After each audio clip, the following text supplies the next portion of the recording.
Fala, rapaziada, eu sou o Rodrigo Mandarini e você tá no Geral Pod, aquele podcast, aquele papo, aquela resenha, como os mais jovens gostam de dizer, que todo mundo pode. Agora, geral deve o quê? Se inscrever no canal. Já tá inscrito no canal? Então aqui, ó. Se inscreva no canal, ative os sininhos, as notificações, manda no grupo da família. Batemos agora 45 mil amigos e a gente quer chegar muito longe, a gente quer chegar muito mais longe, mas tem que ser com você.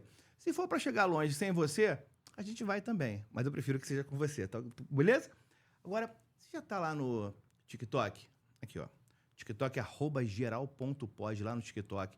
No TikTok nós batemos agora, acho que 27 milhões de visualizações. É um número muito legal. Chegamos, já passamos, né, dos 72 mil amigos lá no TikTok. Confesso que lá eu não vou muito, porque ficaria ridículo eu, um velho gordão subóbito, dançando lá no TikTok. Me falaram que o TikTok é muito negócio de dancinha. Então, eu ainda não abracei o TikTok. Eu gosto do Instagram. Na verdade, eu gostava do Facebook, mas aí o meu sócio falou, não, Facebook a gente nem vai estar lá, mas eu adorava o Facebook. Enquanto eu fico com saudade do Facebook, tem aqui, ó. Tem o Instagram, @geral.podcast e @geral.pod. No Instagram, nos nossos 3 perfis oficiais, a gente já ultrapassou a marca de 150 mil amigos e é muito legal ter vocês lá. Lá no Instagram, os papos, né, as conversas que a gente tem aqui, elas vão para lá, viralizam e o mundo recebe o nosso conteúdo. Acabamos agora, no final de semana passado, um dos nossos cortes bateu 5 milhões de visualizações. Então, sem palavras para agradecer o carinho que vocês têm pela gente lá no Instagram, até porque o Instagram é um ambiente mais gostoso, né? É um ambiente que não tem tanta briga. Às vezes o bicho pega, mas eu acho que é mais suave. Por isso que eu gostava tanto do Facebook. Gente, que horas são? Essa hora só tem 2 possibilidades. Ou eu estou morrendo de fome, ou eu estou na Paladar. Espero que eu esteja nesse momento na Paladar me fartando, comendo pra caramba. Sabe aquele buffet de comida fit, de comida saudável? Certamente, se você for lá, você não vai me encontrar, que eu passo direto. Aí eu vou chegar lá, arroz da piamontese, bife à parmegiana, rabada, feijoada, aquela coisa que o gordão adora. É lá que eu tô. E eu vou de segunda a sexta, lá que é o melhor buffet aqui da Barra Olímpica e região. No final de semana tem a feijoada, que é o que eu sempre digo para vocês. Sem pressa, tem que ir com fome. Não pode... Aquele negócio, vou tomar um café da manhã no sábado e vou pra feijoada. Não faça isso. Se você vai pra feijoada da Paladar e você não toma café, chega lá meio-dia com fome de 40 mendigos e não vai embora enquanto a rapaziada de lá não te expulsar. Mas aí também você tem aquele esquema. Acabou de comer a feijoada, começa a dar volta no quarteirão e aí volta depois pro rodízio de pizzas, que também é sensacional. Rodízio de pizzas, petisco e risoto. Precinho convidativo, é só chegar. Ó, e a dica, tem um risoto de camarão, que é para comer rezando. Gente, hoje eu vou receber aqui uma convidada, é aquilo que eu sempre falo para vocês. Quando eu não conheço o convidado, vocês já sabem, né? Eu não busco conhecer, porque eu quero conhecer junto com você. A gente bateu um papo aqui de 5 minutinhos, mas eu quero conhecê-la aqui junto com você.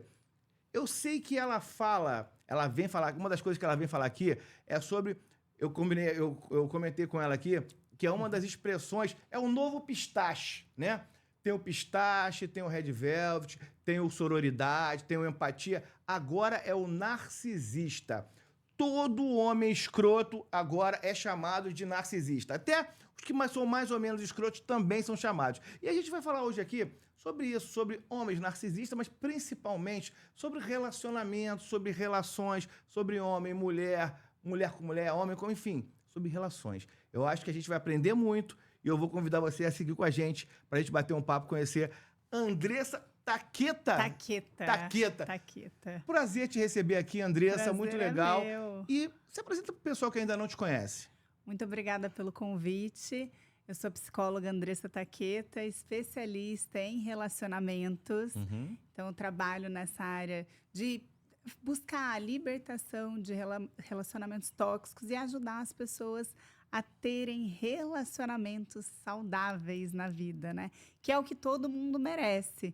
Mas muitas vezes, por conta de traumas, de medos, de angústias, de comportamentos tóxicos, acabam não tendo relações saudáveis. Essas relações que você disse são sempre relações afetivas, amorosas ou qualquer tipo de relação? A gente precisa aprender a se relacionar em todas as áreas, né? Em todos os tipos de relações. Mas eu foco muito no relacionamento afetivo. E como é que a gente identifica? Eu acho que é o princípio, né? Como a gente identificar um relacionamento ou uma pessoa tóxica? Primeiro, o que é tóxico, né? Hoje se fala muito, fulano é tóxica, não sei o que lá, tudo é tóxico também. Assim como narcisista, tudo é tóxico. Tóxico é tudo aquilo que adoece. Então, se eu estou numa relação tóxica, aquela relação ela começa a me adoecer. Então, não é para o outro que eu preciso olhar, é para mim. Como eu me sinto dentro dessa relação? Eu me sinto feliz, tranquila, em paz? Ou esse relacionamento faz eu me sentir insegura, porque eu estou sempre no meio de críticas, culpada, porque tudo que acontece, a culpa é minha. Eu me sinto sozinha, porque eu tenho uma pessoa do lado, mas ela não é minha parceira. E às vezes ela até me afastou das amigas, dos familiares, das pessoas que eu amo. Eu me sinto com vergonha de falar o que eu vivo dentro do relacionamento. Eu estou aceitando nesse relacionamento coisas que eu disse a minha vida inteira que eu nunca iria aceitar. Eu estou adoecendo, eu não tenho mais brilho, eu não tenho vontade de estar com os amigos, não tenho mais foco, mais energia e disposição para o trabalho, para as outras áreas da vida. Se a pessoa identificou todos esses sentimentos, é porque sim, ela está num relacionamento tóxico. Todos ou se ela identificar um ou dois já está no relacionamento tóxico? Se ela identifica um ou dois, existe algo errado, Porque esse não combo é completo normal. aí, ela realmente, se ela tiver com esse combo aí, ela, porra... Mas não é normal. Olha só, um relacionamento saudável, você tem o quê? Um porto seguro ao seu lado, uma pessoa que você pode contar, uma pessoa que torce pela sua felicidade, que ela é sua parceira, que ela quer te ver bem, ela tá do teu lado. Vão haver brigas? Obviamente. Vão haver conflitos? Claro, são duas pessoas que cresceram em ambientes totalmente diferentes. Tem uma criação do pai, da mãe, crenças que vêm ali daquela família que são totalmente diferentes dos outros, manias, né? Então, às vezes até a questão religiosa, então, quando duas pessoas se juntam, é claro que vão haver conflitos.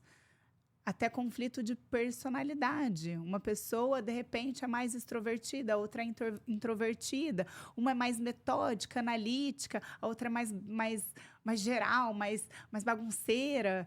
Então, é claro que pessoas diferentes vão ter conflitos, mas um relacionamento tóxico, um relacionamento abusivo, ele vai gerar de forma recorrente esses sentimentos de insegurança, de culpa, de medo, de tensão, de inferioridade, né?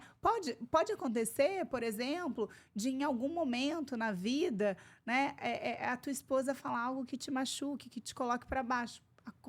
Aconteceu, pode acontecer. Agora, recorrentemente, sempre te colocando para baixo, alguma coisa. Sempre jogando a culpa em você. Você nunca sabe, você está sempre pisando em ovos, porque você nunca sabe como que a pessoa vai reagir, se ela vai ser boa, se ela vai ser ruim. A confusão mental é uma marca muito forte de um relacionamento tóxico, abusivo. Como assim?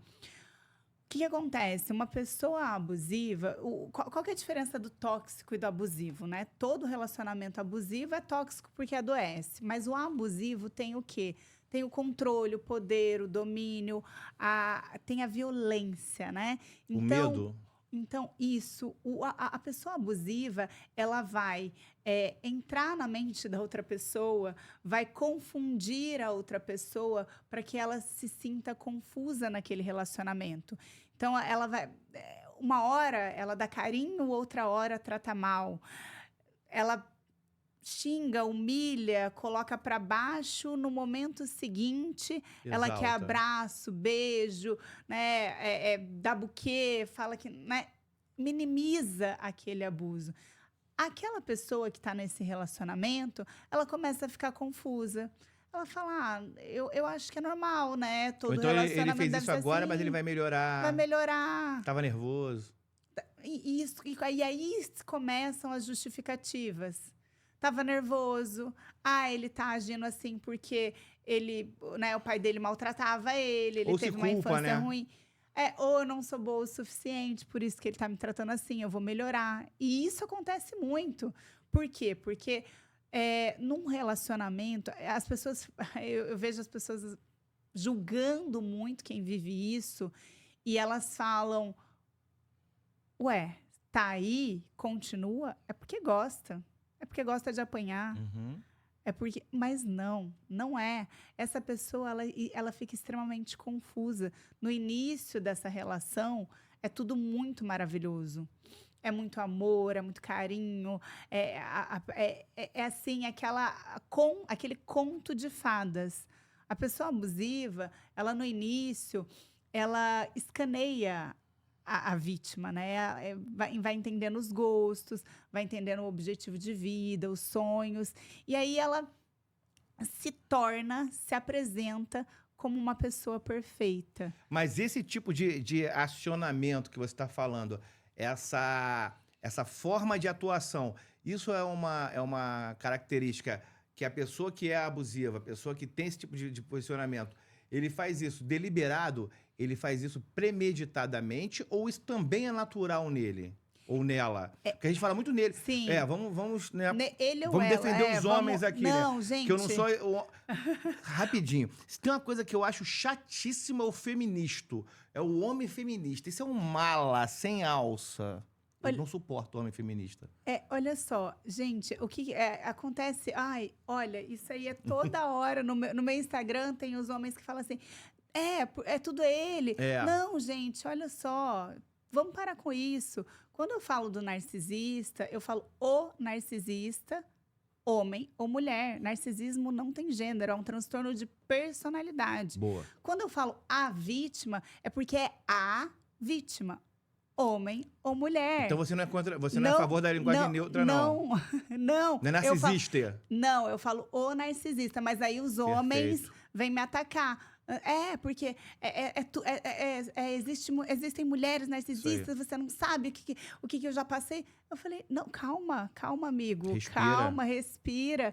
Eu não tô falando que não existe, eu tô falando que o narcisista. Porque se eu ficar falando... A pessoa narcisista. A pessoa narcisista. Porque o que acontece? Se eu ficar falando, eu vou falar assim, você se sente inseguro ou insegura? Fica chato. Você se sente confuso ou confusa? Os meus vídeos, de que é 90 segundos no Reels, não dá, gente, não dá. Então, esse já facilitando a vida aqui, esse recado... É para tá homens dando... e mulheres. Não, é pra um homem específico. O Tony Garrido, queridão. Você que mudou a música lá do Girassol, falou com a leveza de uma menina, de uma mulher. Tá vendo uma especialista aqui. Quando a gente fala homem, é todo mundo, homem e mulher, o ser humano. Quando a gente fala narcisista, né? é menino narcisista, menina, mulher narcisista. Porque essa luta de sexos... Ser humano. Todo mundo tem os dois lados, né? O bom e o ruim.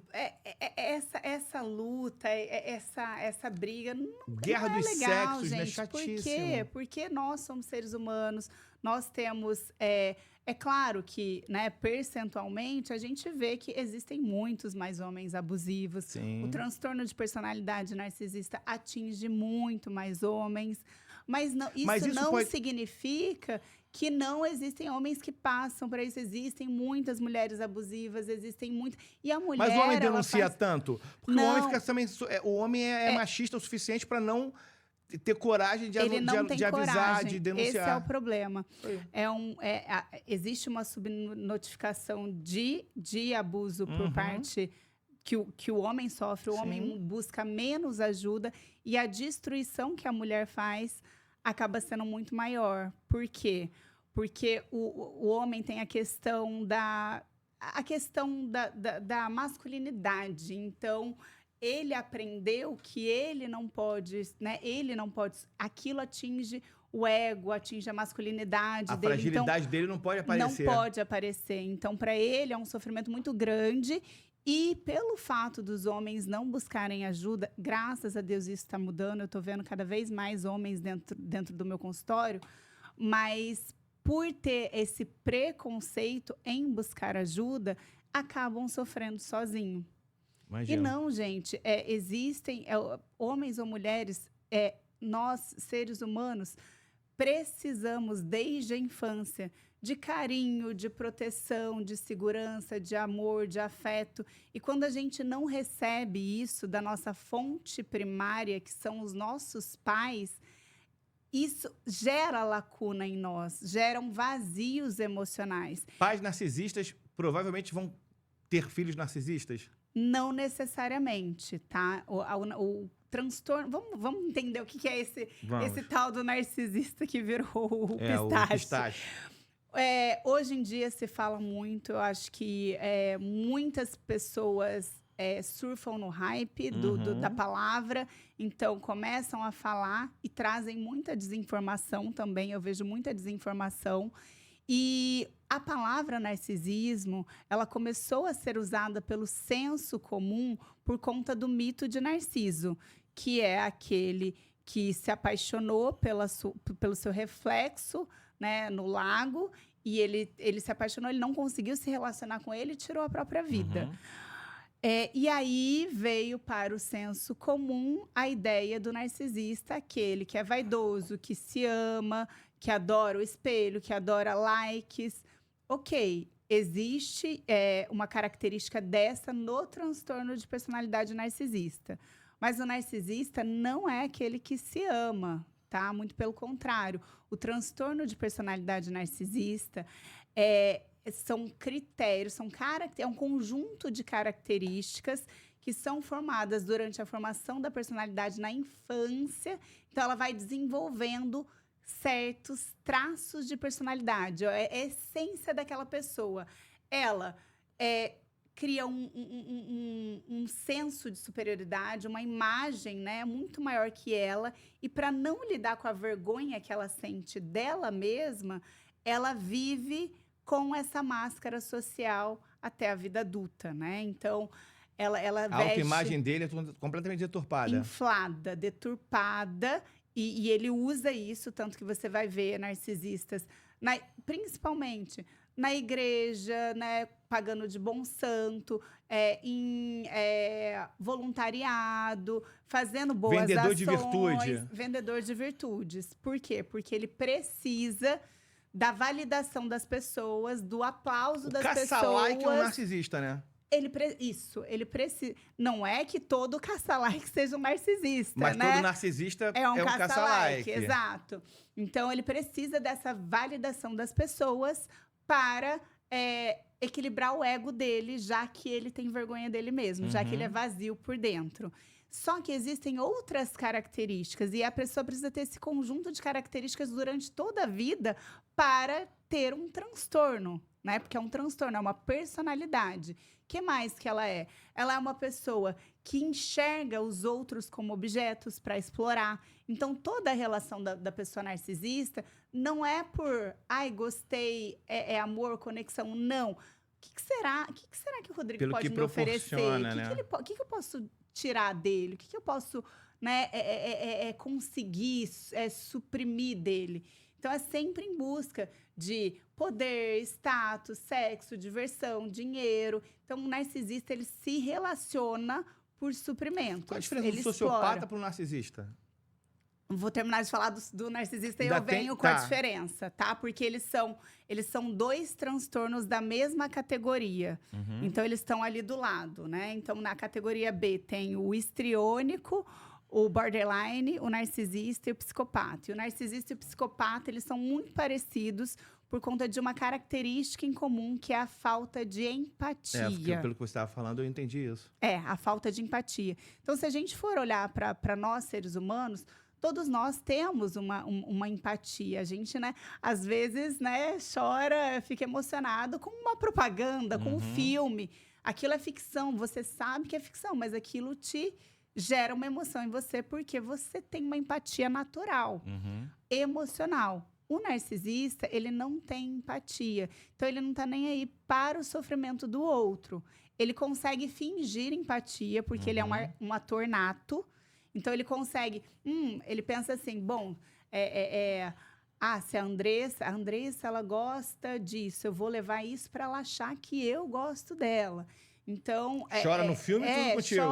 Chora, derrama lágrimas de crocodilo. Então, essa empatia, ele é um ator nato. Um vagabundo, né? Invejoso, tem a inveja. Então, ele acha que o mundo precisa girar em torno do umbigo dele. E qual que é a diferença do narcisista para o psicopata? O psicopata, diferente do que muitas pessoas pensam, que é um serial killer, não, nada disso. Muitas pessoas que chegam no meu perfil, né, falando, nossa, eu acho que meu marido é narcisista, ou identifiquei isso. E ela vai falando né, do que acontece, é um psicopata, não um narcisista, entende? O psicopata... Tá achando que tá com... Porque tá na moda, né? O narcisista, Sim. Né? Ela tá achando que tá com um cara da moda do hype, pra depois xingar ele, mas tá dormindo com um cara muito mais perigoso, né? Que é capaz de muito mais coisas. Porque o narcisista... O psicopata, ele é mais perigoso do que o narcisista? Os dois fazem um estrago muito grande pela falta de empatia. Tá. Mas por que o psicopata, ele é mais capaz de fazer um estrago ainda maior? Porque ele não respeita as leis, as leis, ele não tem medo, ele não tem o freio do medo, ele não tem um freio moral. Então, ele é capaz, ele tem uma tendência mais criminosa e ele não tem medo. Então, ele não tem medo de fazer algo contra a vítima e ser preso. Ele não pensa nas consequências, ele é mais frio em relação ao que ele tem um sadismo muito grande. Ele tem prazer no sofrimento da outra pessoa. Então, o narcisista, ele tem prazer na validação das outras pessoas. Diferente. Então, o foco principal do narcisista é ser aplaudido, é ser admirado. O psicopata, ele não tá nem aí para o que os outros vão pensar dele. Ele não precisa ser bonzinho com todo mundo. Ele é daquele jeito e pronto. E ele se delicia, o prazer dele está no sofrimento da outra pessoa. Então, esse sadismo, ele está incutido muito mais no psicopata. Por isso, o psicopata, ele vai além, né? Então, o narcisista, quando existe uma justiça, por exemplo, uma medida protetiva, o narcisista, ele já dá um pé para... Ele já... Segura a onda. Segura a onda. Por quê? Porque ele tem medo do que as pessoas vão pensar dele. Ele tem um freio social, porque ele não quer perder a imagem de bom moço. Já o psicopata, ele não está nem aí. Então, a impulsividade e a agressividade do psicopata, ela é maior. Mas existe... Como é que o cara... Chega um paciente no teu consultório para falar com você, ou a mulher de um paciente. O diagnóstico do psicopata pro psicopata, isso é dado? E, de alguma forma, existe uma maneira do psicopata estar... Ele fica sob tratamento? O psicopata, você coloca o psicopata em observação. Vamos lá, eu fui com a minha mulher no teu consultório para a gente identificar mais ou menos que a gente está tendo uns problemas. E aí você me identifica como um tremendo um psicopataço. Aí você vai falar para mim... Aí eu vou matar você e minha mulher, porque psicopata não faz essas coisas. Como é que você vai dar esse... Deve ser tenso isso, cara. Primeiro que, como eu falei, né? Nem todo psicopata é serial killer e agressivo. Então, as pessoas... Vai que é. Não, tá, pode acontecer. Mas é que, pra gente tirar isso do senso comum, das pessoas acharem que, nossa, todo psicopata vai tirar a vida. Não, ele pode, inclusive, destruir a tua vida. Ele pode, eu falo que ele pode te matar aos pouquinhos sem te matar, né? Que delícia, bem gostoso. Então, mas o que acontece? O diagnóstico, ele só pode ser feito na presença da pessoa. Isso. E com um processo ali, né? Porque são várias... precisa se analisar toda a vida, todo o histórico de vida desse paciente. O psicopata e o narcisista, eles não buscam tratamento. Então, quando eles vão buscar o tratamento, é para manipular a vítima, é para conseguir algo em troca. Então, até na própria conversa, quando um paciente chega buscando atendimento, e aí eu vou investigando, né? Ele mesmo, ele acaba se entregando, ele fala, não, por que você está buscando tratamento? Ele fala, não, porque eu perdi...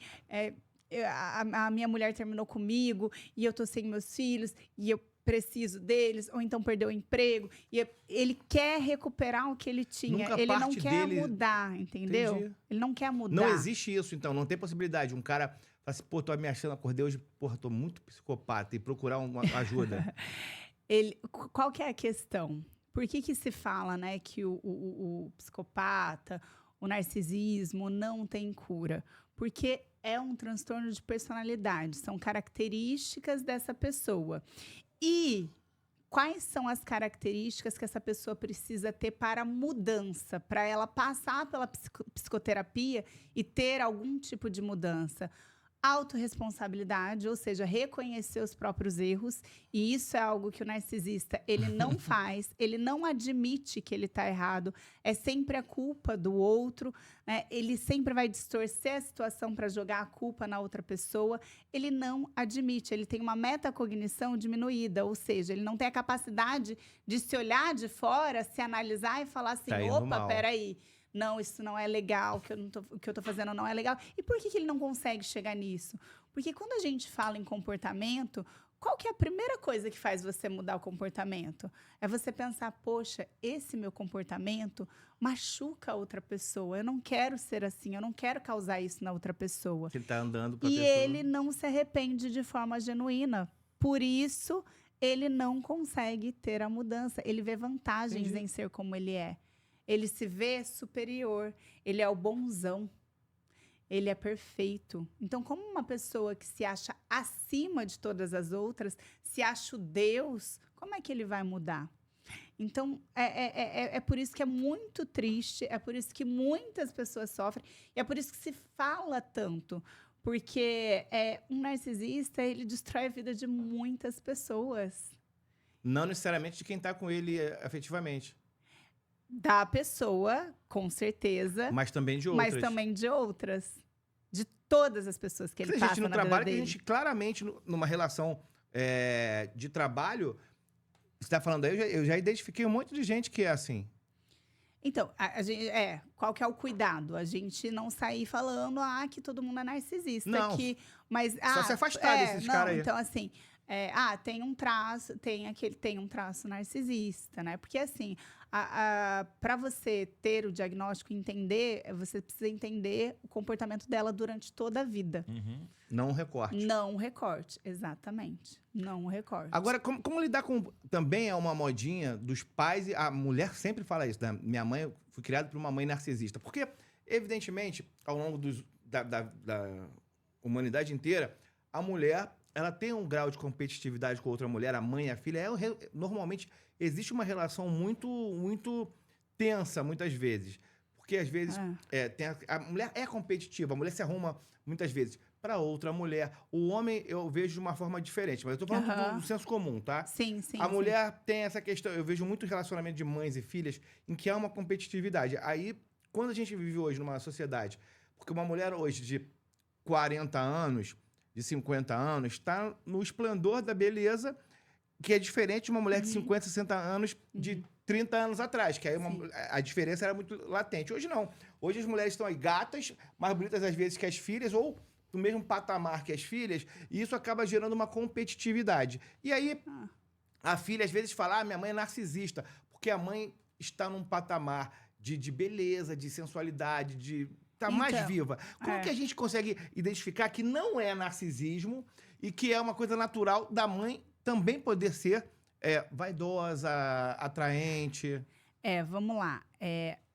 Existe um traço narcisista, que é a inveja, né? Então, com essa competitividade da mãe ter inveja da filha. Isso não significa que é uma mãe narcisista. Uma mãe narcisista... Gente, e isso, assim, é muito fácil de identificar, tá? Porque uma mãe narcisista, ela acaba com a vida da filha. Acaba mesmo. Por quê? Porque a mãe é aquela que programa a mente da criança. Tá. É a mãe que vai falando o que a criança né? O que é a validação, os elogios. Então, a nossa programação mental é muito formada, a nossa capacidade, as nossas crenças são muito formadas pelo que a gente ouve dos nossos pais. Uma mãe narcisista destrói a mente de uma filha. Por quê? Porque essa filha ela cresce dentro de uma culpa, porque ela tem que o tempo inteiro agradar a mãe e a filha é uma extensão da mãe. E não é só a questão da mãe diminuir a filha, da mãe ter inveja da filha, da mãe falar que a filha não é nada, da mãe se vitimizar, da mãe não deixar a filha namorar, da mãe... Não é só isso. Existe um grau de perversidade que é a falta de empatia.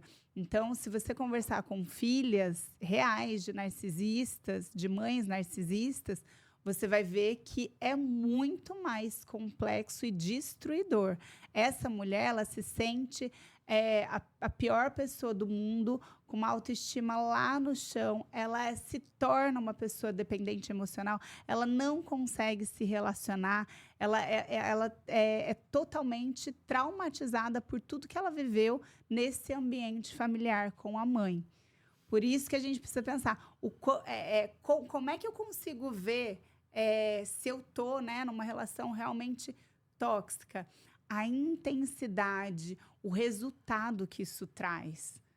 Mas numa relação homem e mulher, o resultado, a solução, a alternativa é separar, se livrar. Mas como vai fazer isso com a mãe? Vai fugir de casa?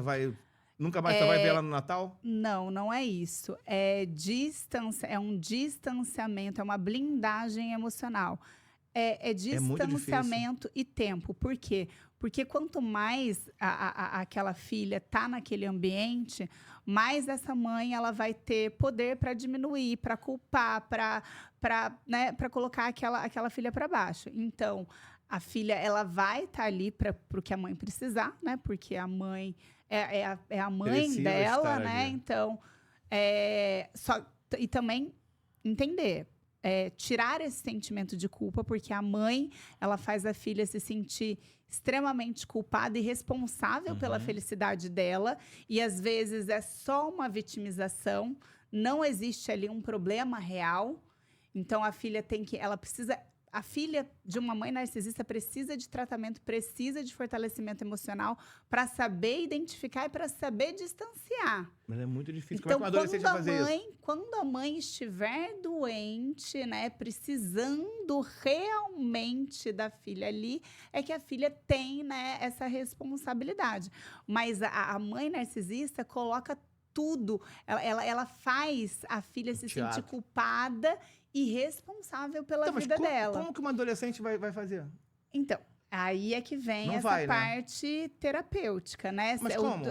Uma filha, normalmente elas chegam na vida adulta. Exatamente, não tem como. É um caminho muito difícil. Sim, Olha o sofrimento que a pessoa vive a vida inteira. Ou se o pai identifica e ajuda essa criança, né? É mais fácil a mãe identificar o pai narcisista e ajudar a criança logo cedo num tratamento terapêutico do que o pai identificar a mãe e entender que aquela criança precisa de um tratamento terapêutico, até por conta do preconceito da terapia. Nada funciona, isso não vai funcionar.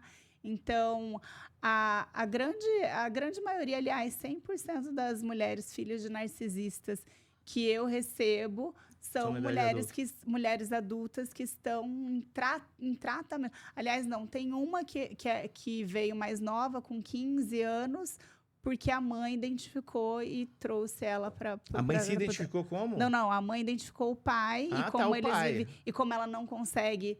A mãe também, né, não consegue sair daquele relacionamento e mantém a filha naquele ciclo tóxico. Então, a mãe e a filha vieram para o tratamento por conta do pai.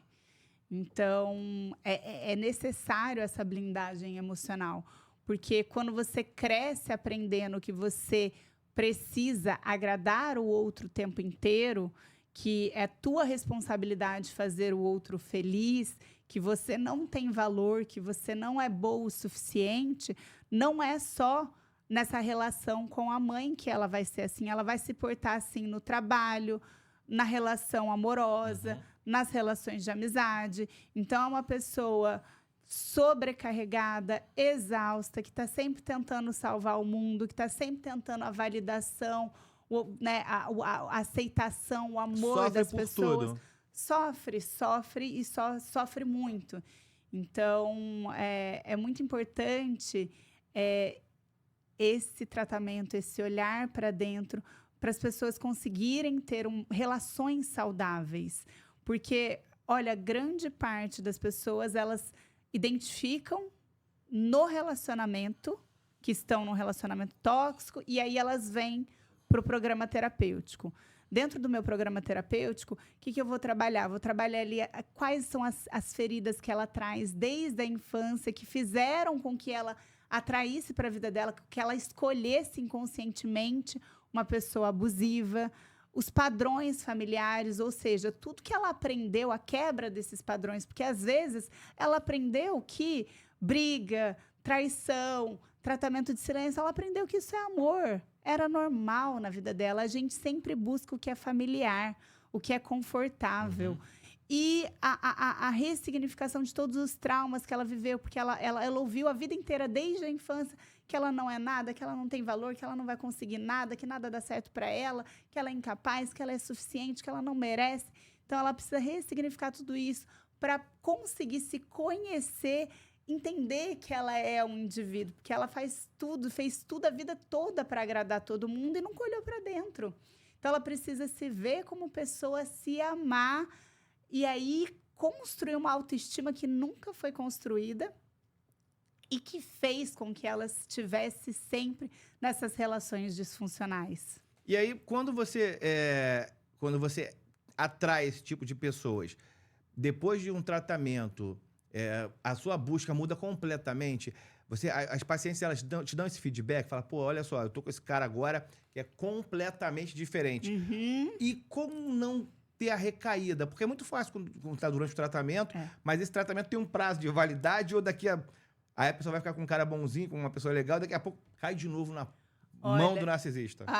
Ótimo você ter falado isso, porque eu sempre falo que existem alguns caminhos que essa pessoa segue quando ela não busca um tratamento, quando ela não busca uma cura.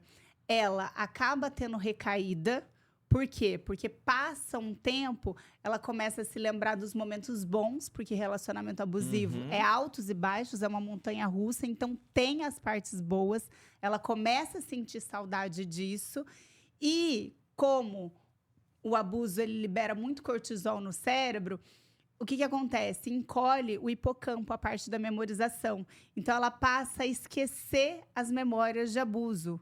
Isso vai ficando distante. Então, depois de um tempo, ela passa a se esquecer. O cérebro dela, para proteger ela, vai distanciando de tudo que ruim que aconteceu. Aí e ela volta. vai ficando confusa. E é nesse momento que o abusador volta, prometendo mudança, querendo ir para a igreja, para terapia. Ou aparece outro abusador. Então, um caminho que acaba acontecendo é tendo recaída. Segunda coisa que pode acontecer, ela não tá curada e aí ela vai para um próximo relacionamento. A gente tem algo que se chama compulsão à repetição. O que é isso? Como eu vou sempre buscar o caminho conhecido, porque aquele caminho conhecido é seguro para o meu cérebro. Então, se ela teve só relacionamentos tóxicos, um ambiente familiar disfuncional, de atrito, de abandono, ela vai acabar se sentindo atraída por outra pessoa tóxica do mesmo perfil. Pode ser até diferente em relação mas vai ser alguém mas também... vai ser alguém que vai ser um relacionamento tóxico, que vai desrespeitar ela. Então, ela acaba no mesmo padrão. Vai errar de novo. Vai errar de novo. Terceira coisa que pode acontecer. Ela conhece uma pessoa boa, uma pessoa saudável. E aí, ela começa a se relacionar e ela começa a sentir que aquela pessoa é monótona. Ela não consegue se sentir atraída. Ela se afasta. Porque ela gosta. Gente, na verdade, é só o nosso cérebro que busca Então, o conhecido. o cérebro gosta disso. O cérebro gosta do conhecido. Para o confortável. cérebro, é muito melhor algo que ele conhece, por mais que seja Que não ruim, estranhe. do que o desconhecido. O desconhecido causa pavor. Uhum. Pavor. Eu tenho uma paciente que ela tá agora em um relacionamento saudável, né? Ela passou por todo o processo de cura, mas ainda assim tem alguns movimentos que ela fala: nossa, Andressa, mas é tão esquisito, não tem aquela intensidade, ele não me liga toda hora. Eu falo, calma, olha, você está num relacionamento saudável, onde a pessoa, ela tem um trabalho, ela tem outras áreas da vida para cuidar, e Ela ela vai sente te dar, falta. ela sente falta É daquela assim mesmo. loucura que é o relacionamento abusivo. O nosso cérebro, ele sente falta da adrenalina. O nosso cérebro, ele fica viciado, não é na coisa boa. O nosso cérebro, ele se vicia pela molécula de emoção e não pelo comportamento. Porque as pessoas falam assim, como assim, André, essa pessoa é viciada em brigar? Como ela é viciada num conflito? Como ela é viciada na coisa ruim? Ela é viciada na molécula de emoção, naquilo que causa no cérebro dela. Não é que ela é viciada naquilo que é ruim. Ninguém gosta de sofrer. Ninguém quer briga o tempo inteiro, ninguém quer ganhar dinheiro, né, e depois falir para depois... Não, ninguém quer isso para a vida. Conscientemente, racionalmente. Mas aquele prazer, aquela sensação que a pessoa tem é que mexe. É aquela sensação do conhecido que o cérebro busca. E o quarto caminho que ela acaba é se fechando para o amor. Então, ela tem tanto medo de se relacionar, ela tem tanto medo de sofrer com o relacionamento, que ela acaba se fechando para o relacionamento. Então, ela começou a conhecer alguém, foi para um próximo nível, ela já faz alguma coisa para sabotar aquela relação, para não dar certo, porque ela quer evitar o sofrimento. Na frente. Isso é muito perceptível. É, por isso que a gente precisa se curar. Porque enquanto a gente não cura essas feridas que a gente traz desde a infância, rejeição, abandono, traição, a gente acaba repetindo. A gente faz um esforço danado para afastar aquela ferida, mas acaba caindo exatamente nesse buraco. A pessoa que tem medo, né? Ela tem a ferida do abandono, ela faz de tudo para não ser abandonada. Mas ela acaba sendo abandonada exatamente pelo movimento dela. Por quê? Porque ela é salvadora, ela agrada demais, ela faz tudo pelo outro. Então, às vezes, ela se torna a mãe do parceiro. Então, e aí, aquele relacionamento, ele se torna disfuncional, acaba ali o relacionamento, e ela não entende o porquê. E eu não estou falando só de um relacionamento narcisista. Estou falando de um relacionamento que entra em conflito, entra em crise, porque uma das pessoas, ou as duas, né? Provavelmente as duas não se curaram e estão tentando ali se relacionar. Narcisista pode atrair narcisista ou de forma alguma? Pode. E aí acontece o quê num relacionamento como esse? Aí deixa eles dois juntos, né? Que aí você livra duas pessoas normais. Seria ótimo. Né? Se todos narcisistas... Podia ter né? A gente podia até fazer uma rede... Vamos criar um aplicativo para narcisistas. E aí eles ficam ali, eles vão se relacionar entre eles, mas não pode sair da brincadeirinha ali. Só pode dar match se for um escrotinho com uma escrotinha. A gente pode. Você não pode com você profissional. Eu posso chamar o narcisista e a narcisista de escrotinho. Então, assim, quando eles são os escrotinhos, a gente pode fazer o match do escrotinho. A gente vai ganhar dinheiro com isso, cara. Mas qual que é o problema disso? É uma relação super tóxica, super disfuncional. Só que o que o narcisista precisa? Ele precisa de alguém para servi-lo. Então, quando esses dois se encontram, vai dar conflito. Normalmente eles acabam permanecendo num relacionamento se eles têm uma necessidade de suprimento diferente. Entendi. Então, por exemplo, um quer poder, o outro quer status, um quer dinheiro, outro quer fama, um quer... então, aí rola. Aí eles permanecem por conta do suprimento, Entendi. né? Mas é totalmente disfuncional. E é por isso que o narcisista, ele acaba se encaixando muito mais com uma pessoa que tem uma personalidade de doação, né? Então, personalidades, uma pessoa dependente emocional, uma pessoa borderline, uma pessoa que sempre coloca... Explica para quem não conhece como é uma pessoa borderline. O borderline, ele tá na mesma categoria que o narcisista, é um transtorno de personalidade em que o foco dessa pessoa é não ser abandonado. Então, ele é uma pessoa que morre de medo do abandono. A felicidade dele tá no outro. Tá no outro. Então, ele busca o outro para ser salvo. E quando ele se relaciona, ele vai fazer... ele vai ter buscas desesperadas para não ser abandonado. Inclusive, se automutilar, tentar contra a própria vida, para não ser abandonado. Né? Uma pessoa que tem uma intensidade, uma oscilação de humor muito grande, uma baixa autoestima, né? E ela vai colocar toda a sua necessidade, então ela doa a vida dela, ela faz tudo pelo outro, e é por isso que ela acaba muitas vezes se relacionando com o narcisista. É a presa fácil para o narcisista, porque o narcisista quer alguém que gira em torno dele, que faça tudo por ele, que tenha medo do abandono, que se coloque em segundo lugar. O diagnóstico, para quem procura terapia, para quem procura o teu trabalho, o diagnóstico do borderline é muito mais fácil de dar, porque talvez seja menos agressivo para a pessoa. É porque o borderline procura ajuda. Diferente do narcisista, que não busca ajuda, porque ele é Deus. Ele está sofrendo, né? E o outro ele é Deus, ele não... Na verdade, o narcisista, ele faz os outros sofrerem. E o borderline, ele sofre. Aí ele busca ajuda. Ele também faz o outro sofrer, porque dentro de uma relação, essa dinâmica tóxica, desesperada, acaba fazendo o outro sofrer. Então, ele sofre e faz o outro sofrer. O narcisista, ele faz o outro sofrer. Mas o borderline, ele tem essa vantagem, né? Ele busca ajuda, ele quer melhorar, ele não quer ser como ele é, entende? Ele vê o comportamento dele e ele não está feliz em ser assim. Ele não quer machucar a outra pessoa. Ele tem empatia.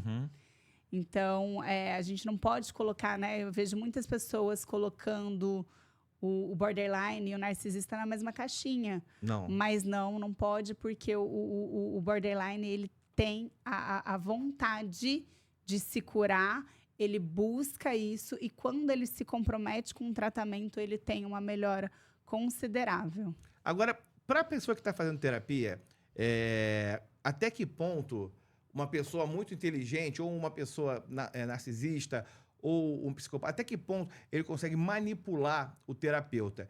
E toda terapia, quando a gente faz uma terapia, é importante que o terapeuta converse com as pessoas do entorno, pelo menos o entorno próximo, porque o que eu fico imaginando é o seguinte: quando você vai fazer uma terapia, dependendo do que te levou à terapia, você vai fazer uma autoedição, um recorte só do que você quer. Ou vai manipular o cara lá que está contigo, o terapeuta. E não vai adiantar na prática, vai adiantar lufas. Não só isso. É claro, é importante se ver o entorno, mas não só numa terapia nesse sentido, mas em toda terapia. Sim. É muito importante que o psicólogo ele tenha essa capacidade de olhar além do que o paciente traz. Por quê? Porque o paciente, ele não quer ver as suas sombras, ele não quer olhar para as suas dores. E nem compartilhar. Muitas vezes ele vai porque ele sabe que ele precisa de ajuda, mas existe um mecanismo de defesa que vai prender ele para que ele fale. Eu vejo muitas pacientes minhas que protegem o abusador. Então, eu preciso, muitas vezes, ser mais, né, ter uma maior intervenção para aquela mulher parar de proteger o abusador. Então, olha, eu tenho pacientes que chegam para mim e elas estavam ali em terapia há 2, 3 anos e não conseguiu sair do relacionamento. Normalmente, quando chega para mim, elas estão assim no fundo do poço mesmo. Já tentei de tudo. Eu falei, então vem aqui que a gente vai olhar para dentro, você vai encarar a realidade, porque ela não quer aceitar. Aceitar a realidade dói. Aceitar que o que ela viveu durante 20, durante 30, durante 40 anos, eu tenho uma paciente que viveu 40 anos. Aceitar que tudo aquilo era uma ilusão, que não tinha amor ali, que não era de verdade. Castelos todos vão derrubados, é horrível, é a pior dor do mundo, porque não é só sobre o outro, é sobre ela. É sobre a percepção dela da realidade. É sobre ela ter feito uma escolha errada, ela ter acreditado, ela ter perdido o tempo dela, ela ter insistido. Então vem uma raiva muito grande dela mesma. Uma sensação de fracasso, né? Fracasso, injustiça, culpa, raiva, mágoa. Então, tudo isso precisa ser trabalhado. Percebe que não é tão simples assim? Não é simples sair, porque a pessoa foi destruindo a sensação de capacidade, a percepção da realidade.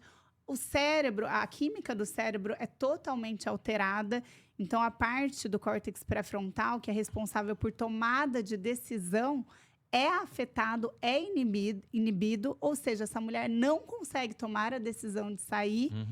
E quando ela sai, ela acaba muitas vezes voltando. Tem pesquisas que mostram que mulheres elas voltam 7 vezes até sair finalmente daquele relacionamento.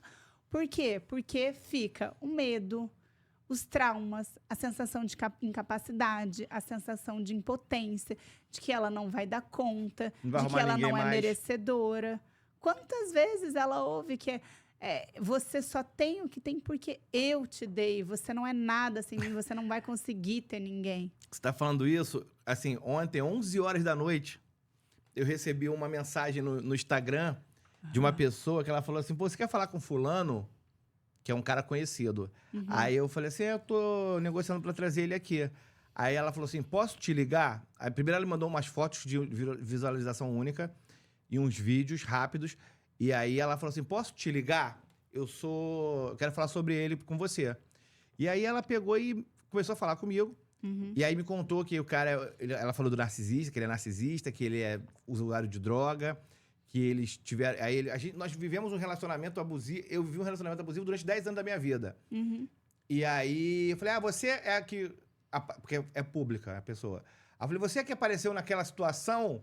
Ela falou assim, sou eu mesmo. Eu falei, tá, não, mas já tem muito tempão, isso deve ter uns 3 ou 4 anos. Ela falou, tem 4 aanos. Eu falei, tá, e depois disso, como é que tá, assim, judicialmente? Ela, não, a gente mora juntos. Eu falei, pô, calma aí, respira. Aí fiquei 1 hora com ela no telefone ontem. Eu falei, respira. Você tá querendo falar, você quer participar do podcast. Ela, que eu preciso, porque se acontecer alguma coisa, foi ele que fez. E ele me ameaça o tempo inteiro. Ele só quer que eu seja a bonequinha dele pra sociedade. Ele liga pra mim e, às vezes, ele tá com as mulheres na rua. E ele quer me humilhar. Ele fala que se eu largar ele, eu não vou conseguir trabalhar mais em lugar nenhum. Enfim. O que é mais impressionante, eu falei, cara, mas você continua... Eu agi como você falou que a gente não deve agir. Eu agi em algum momento, eu falei assim, cara, mas olha só... Por que você não sai? Aí ela falou, porque eu não consigo. Exato. Aí eu falei assim, olha só, mas a casa é dele? Ela, não, o apartamento é meu.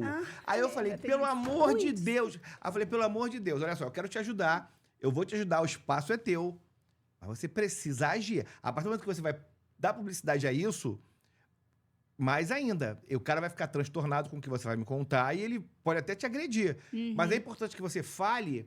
Porque ela queria uma ajuda. E aí eu senti que ela queria uma ajuda muito pra ouvir. Eu fiquei ontem com ela 1 hora. Inclusive, eu vou mandar esse corte pra ela. Ela falou que vai vir aqui. Eu falei, cara, a gente vem aqui, a gente conversa. Depois, se você se sentir à vontade, você grava. Se você não se sentir à vontade, você vai embora. Mas a forma que ela estava pedindo ajuda é um negócio que eu tinha certeza que ela estava falando de um ex-relacionamento. Não, ela está vivendo ainda um relacionamento e ela tem a consciência que é daquilo e não sai. É muita loucura então, isso. Gente, deixa eu olhar aqui para a câmera. Olha só, se você tem uma amiga, um amigo, se você reconheceu esse padrão em qualquer pessoa que você ama, não pergunte para essa pessoa por que você não sai. Obrigado por falar agora. Tinha que ter falado ontem. Ela não sai não é porque ela não quer, não é porque ela gosta de sofrer, é porque, de fato, ela não consegue mesmo. Ela não consegue porque existe um vício emocional. É um vício que atinge a mesma região do cérebro que um dependente químico. Como que o dependente químico faz? Muitas vezes ele vende tudo que tem, destrói o emprego, a família, porque ele precisa daquela droga mais forte do que ele. E nesse caso, faz o quê? Ela também precisa Mas como a disso gente e não ajuda? consegue. Ela precisa buscar apoio terapêutico, ela precisa olhar para dentro, ela precisa tratar essas emoções, se fortalecer para então ela conseguir sair. A gente Porque- não consegue fazer nada, então. A pessoa de fora não consegue. Você consegue mandar conteúdos para ela, você consegue aconselhar ela a buscar uma Mas se ajuda ela não quiser, terapêutica. não vai Mas ajudar. se ela não quiser, ela não vai. Porque o que acontece? Ela vai se sentir cada vez mais impotente e ela vai começar a entrar num estado de resignação. Ela vai falar assim: eu não consigo sair daqui mesmo, eu sou uma impotente, eu sou incapaz, esse é o meu lugar, eu preciso buscar estratégias para conviver aqui na melhor maneira possível. E aí ela aceita aquela realidade. E é por isso que existem pessoas que estão há 20, 30, 40 anos e não conseguem sair. Elas realmente acreditam, é uma crença absoluta de que ela não vai conseguir sobreviver sem aquela pessoa. É uma confusão muito grande, é uma incapacidade, é uma sensação de insuficiência muito grande e uma sensação de que precisa da pessoa. Então, a pessoa está traindo. Quer ver? Eu tenho uma paciente que, meu Deus, quando ela me contou... Esse aí é pegador. Depois eu vou te contar o nome. Pegador. O marido dela, né, agora ex-marido, ele, na mesma casa que ela, com um filho, criança, 2 filhos, crianças num quarto, ela pegou ele no quarto da sobrinha que tinha ido para a cidade fazer uma prova e dormiu na casa dela, uma sobrinha de, acho que se eu não me engano, 14 anos, eu acho, pedófilo, ele tendo relação sexual com a sobrinha. Na E casa. Na própria casa dela, do lado do quarto dos filhos. Então, olha o tamanho e ela continuou. Quando ela chegou para mim, ela já tá... Depois desse... Ela já tinha passado anos desse episódio. Tava com ele até então? Tava com ele. Então, assim... Olha a gravidade da situação, né? Um caso de polícia. Uhum. E ela permaneceu ali. Porque pessoas, muitas vezes, apanham e permanecem ali. Né? Então, assim, casos extremos, a pessoa continua porque ela realmente não consegue sair por conta desse vício. O que acontece no nosso cérebro? Isso se chama reforço intermitente. Ora, a pessoa abusiva é um príncipe encantado. Ora, ele trata mal, destrói, humilha. Ora, ele dá tudo. Ora, ele trata mal. Essa intermitência faz com que a pessoa ela fique viciada, ela fique esperando a parte boa. Né? Foi feita uma experiência com ratinhos, né? O ratinho, ele ia lá, ele apertava a alavanca e ele recebia o queijo dele. Ele ia lá, apertava, quando ele ficava com fome, apertava, ele tinha o queijo. O que ele fez? Ele parou de apertar a alavanca, porque toda hora que ele estava com fome, ele ia lá e tinha o queijo dele. Quando Skinner ele começou a tirar o queijo daquele experimento e ele foi lá, ele viu que não tinha queijo, aí ele começou a ir lá de novo, apertar, não tem queijo. Isso começou a causar desespero no ratinho. O ratinho começou a ir ali apertar a alavanca toda hora. Por quê? Porque tem uma imprevisibilidade, ele não sabe quando vai vir um queijo. Então, ele fica desesperado, é que nem a máquina de caça-níquel, é que nem esses jogos, né? Então, o vício, ele funciona assim. A imprevisibilidade, a falta, o você não conseguir, te deixa ainda mais obsessivo em buscar. A ausência traz obsessão. Porque, vamos lá, um relacionamento onde você tem a presença da outra pessoa, onde você tem uma estabilidade, onde a pessoa está do teu lado, você não fica obcecado pela outra pessoa. Agora, quando a pessoa sai de cena, quando ela não dá, ela não está presente, ela some, a vítima ela fica obcecada. Uhum. Por quê? Porque ela não tem Por isso que o tratamento de silêncio é tão desesperador. Tratamento de silêncio é um mecanismo de manipulação que a pessoa abusiva usa. Como é? diferente de um relacionamento saudável, no relacionamento saudável, às vezes, no momento de estresse, você vai pro teu canto, tua esposa vai pro canto dela, vocês esfria a cabeça e depois conversa. Silêncio. No relacionamento saudável, ótimo, normal, é bom para a relação. No relacionamento abusivo, o abusador, ele fica em silêncio, a vítima tenta um contato, ele não fala, não responde, finge que ela não está ali, ignora ela por dias, por semanas. A vítima começa a ficar desesperada, ela começa a ficar procurando o que ela fez de errado, o que aconteceu, por que ele não quer falar comigo. E aí esse desespero faz com que ela peça desculpas por coisas que ela não fez. E quando ela vem buscar, e quando ela consegue, depois de um tempo, o abusador, ele age como se nada tivesse acontecido. Ele jogou a bola. Ele age como se nada tivesse acontecido. Por que ele faz isso? Para adestrar ela. Então, é tão desesperador que ela começa a pisar em ovos, né? Fazer tudo para agradar. Porque vai que ele faz um tratamento de silêncio. Vai que ele começa a me ignorar. Isso é desesperador, é horrível para a vítima. Cara, essa estratégia aí é boa, hein? Olha só, sabe o que eles costumam fazer quando traem? Traiu, a vítima descobriu, isso aí é batata. Como é que conta essa? Traiu. O abusador traiu, a vítima descobriu que ela foi traída. E aí ela vai lá e mostra, né? Uhum. Você me traiu, não sei o quê. Isso é coisa da tua cabeça, você tá louca, você tá vendo coisa onde não tem. Aí ela, não, aqui eu vi, eu achei.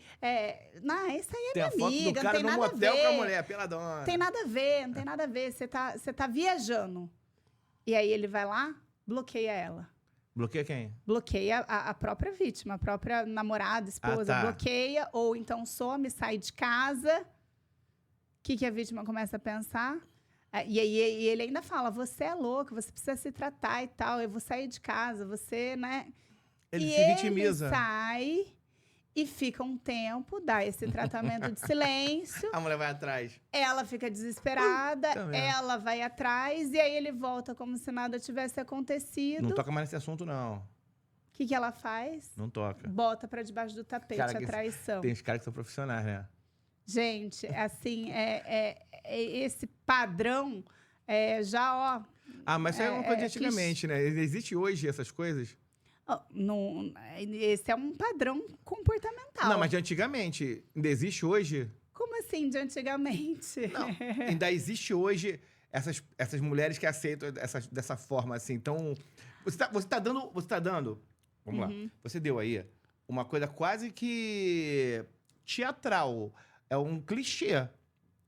Mas esse clichê funciona em 2025. Esse clichê ainda funciona? Olha, comenta aí embaixo quem já passou por isso. Porque sim. O cara arma e vai embora. Arma, faz o tratamento de silêncio. Caraca, E aí a vítima, ela ainda fica... Ainda pede desculpa.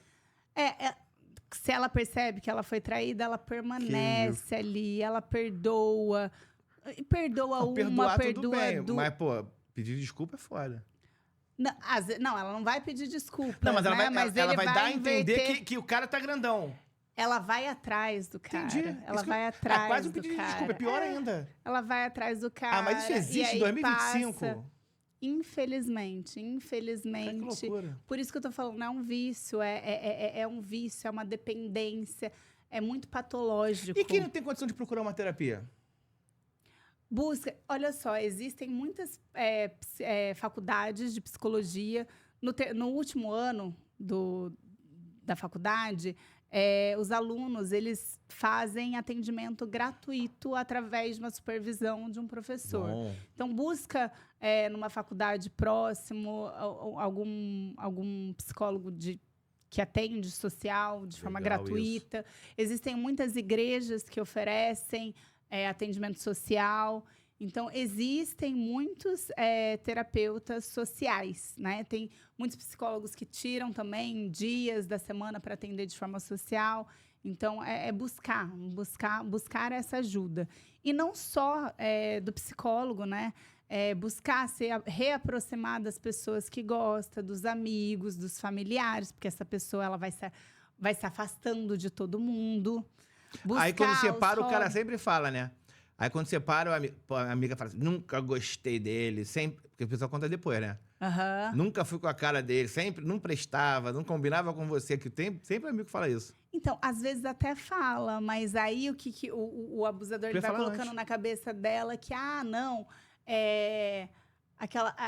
essa sua amiga tem inveja de Me deu você, mole. ela me deu mole. Então, a própria pessoa que está nesse relacionamento, ela vai se afastando dos amigos, dos familiares. É, a pior coisa de uma pessoa narcisista é que ela é sutil.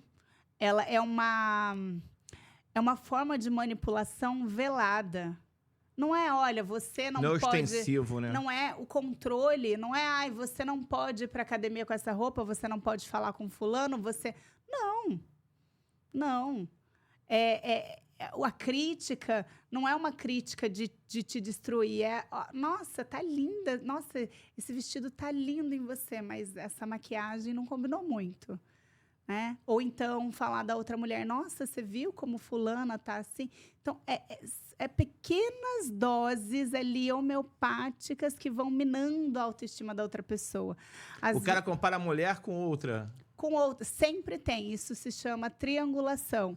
Então, sempre vai ter uma terceira pessoa Aí dentro desse compra uma roupa, relacionamento. uma bolsa que a pessoa usa pra mulher, pra parecer que a fulana é muito elegante. Ele vai falar de outras mulheres, vai falar que tem, às vezes nem tem mulher dando mole pra ele, mas vai falar, fulano no trabalho fica me dando mole. Ou então, é porque a comida da minha mãe é melhor, ou porque a mulher do meu amigo é assim, a tua prima sabe fazer isso. Sempre vai ter a triangulação, porque a triangulação é uma forma da pessoa se sentir insegura e tá sempre buscando ser melhor e atender todas as necessidades do narcisista, entendeu? Caraca, eu vou sair desse... Já estamos estourando o tempo. Vou sair desse papo, anotei um tanto de nome aqui que você tá falando. Tem esse da comparação com a mulher. Esse aí, vou mandar esse corte pra minha mulher. Esse a gente até sabe, né? Caraca, aí. Vou ter um carimbinho de narcisista, alguma coisa assim? Podia ter, né? Eu vou comprar um carimbinho desse, vou dar uma carimbada numa galera aí, maneira. Não, vai mandando, manda o podcast, manda o conteúdo para as pessoas falarem, opa, peraí. E aí, se a pessoa não for, mas não, se ela não for e tiver comportamentos tóxicos, ela vai ter autoconsciência. Mas se ela não for, ela não vai mudar, vai falar assim, o quê? Tem nada a ver comigo. Tem tem nada a ver comigo. Aliás, uma das coisas que acontece é a vítima acabar achando que é narcisista. Por quê? Porque o narcisista provoca. Uma coisa assim, que é muito forte da característica dele é provocar emocionalmente, até a vítima surtar, quebrar coisa, descontrolar, porque ele se alimenta da reação dela. E quando ela descontrola, tá vendo como você é abusiva da relação? Maluca. Pega o celular, filma, você é louca. E aí ela, que não tinha esses comportamentos, que sempre foi uma pessoa... Absorve. Ela se sente culpada. E ela tá assim, ela começa a se tornar uma pessoa reativa e agressiva nesse relacionamento, porque ela vem de muito tempo debaixo de abuso. E isso, né, como altera a química cerebral, afeta a amígdala cerebral. Então, ela se torna essa pessoa reativa. E aí ela explode. Como ela vê que ela não tá como ela era antes, ela fala, nossa, o problema sou eu. Realmente, acho que eu preciso me tratar. Você falou isso, cara. É muito latente. Porque isso não é possível que as pessoas todas ao redor observem esse tipo de comportamento. E aí, eu usava psicopata para essa pessoa que eu tô falando. Mas agora eu vou usar... que eu tenho ranço do narcisismo, da palavra. Mas ele mas é muito carimbado tudo que você falou aqui. Impressionante. É porque, infelizmente, todo mundo começou a usar essa palavra, tipo, traiu a narcisista, fez isso a narcisista, e aí acaba que banaliza a palavra e aí, quando tudo é narcisismo, nada é narcisismo. Então, assim, um transtorno de personalidade que destrói inúmeras pessoas acaba não tendo peso, né, né, de sofrimento que ele traz. Cara, sem palavras para te agradecer. Acho que você ilustrou muito bem aqui.